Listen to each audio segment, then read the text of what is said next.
So, there's a subreddit called r/coworker stories, and it's exactly what it sounds like. People telling stories of people they work with. The good, the bad, the ugly. Great movie, by the way. I'm gonna go through three of them today. One's gonna make you laugh, one's gonna make you uncomfortable, and one's gonna make you wish you worked somewhere a little less wholesome. Which is a sentence I did not expect to write. Welcome back to Hayden's Chat Corner, where I talk about life, other people's workplaces, and the slow continuing collapse of my faction's KD ratio. Story 1. The title is, My Coworker Has the Best Timing I've Ever Seen. So our poster describes someone who is just kind of around. Talking to people, walking around, grabbing coffee, and checking his phone. And then the second things actually get busy, he's gone.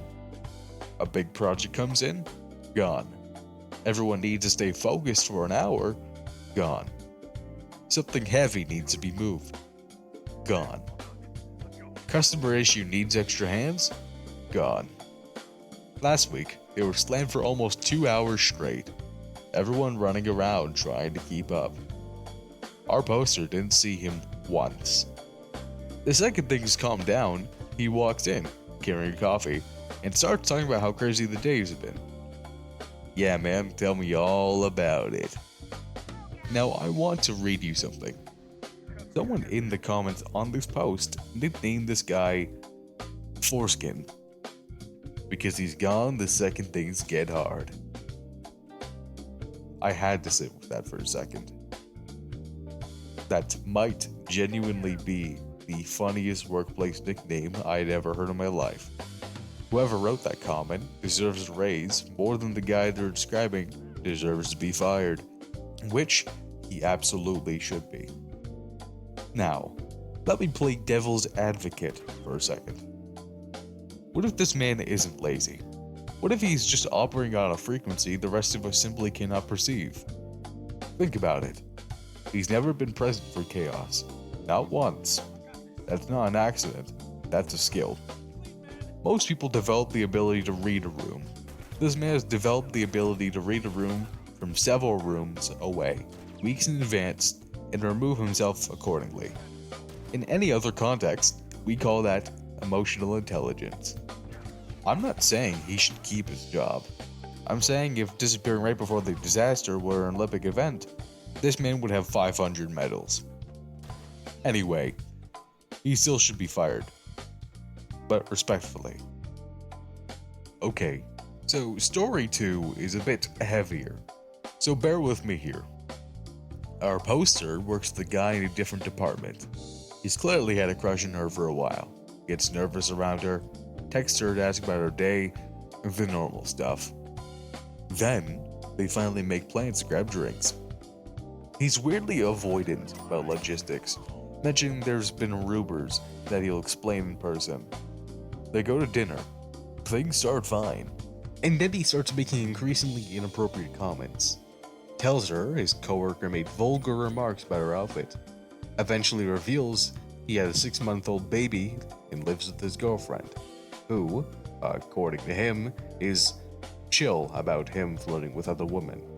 Our poster tries to leave, though he escalates into deeply unwanted explicit comments I'm not going to repeat in detail. She tells him that she's uncomfortable, that they should leave, but he keeps going. He later calls her, crying, apologizing, then sends her one more explicit message before she hangs up. About an hour later, he texts asking if she got home safe and that he enjoyed the company. This is bad. We all know this. Moving on. I'm not going to find an angle on this one. There isn't one. The poster did absolutely nothing wrong. The guy is genuinely dangerous to be around, and I hope she reported. Okay, let's lighten up significantly. Story 3. We are not a family. A small company. 6 employees, including the boss. Our poster says everyone is friendly, works cohesively, and, I want to highlight this part, everyone turns their phones off at 4. They meet up for a company event once or twice a year. That's it. That's the whole social calendar. They all live in the next town over from the office, all 5 minutes from each other. Nobody has ever carpooled, not once, not in the history of this company. The boss gave everyone the stipend to buy an e-bike, since construction nearby was stretching a 12-mile commute into an hour by car. So everyone took him up on it. And then, the day the poster got their bike, drunk on excitement, apparently just buzzing with main character energy about owning an e-bike, they suggested to the entire office that everyone meet up on the bike path one morning and ride into work together, as a group, like a peloton of coworkers. The boss said, "Nah, that sounds too chummy. Our poster says they've never been so delighted to be shot down thoroughly by an authority figure. I don't want to be friends with my coworkers, and they don't want to be friends with me. What a peaceful existence." This might be the only quietly aspirational sentence I've ever read on this subreddit. No drama, no favoritism, no forced team building exercises where you have to fall backward and trust Gary from accounting to catch you.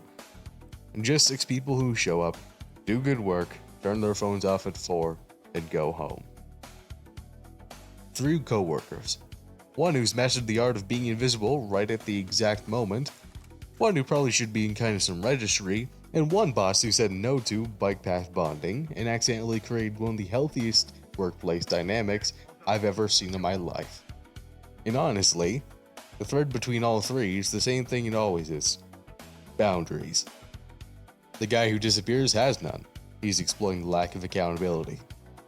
The guy from Story 2 completely ignored every boundary that was set, verbally and otherwise. And the boss in Story 3, simple boundary, we work together, we are not required to be friends, and somehow that one sentence created the only genuinely happy workplace in this entire episode. Funny how that works. So yeah, that's r/coworker stories. 1 disappearing act, 1 deeply concerning man, and 1 boss who said no to chumminess and accidentally created paradise. Next time, back to the bus.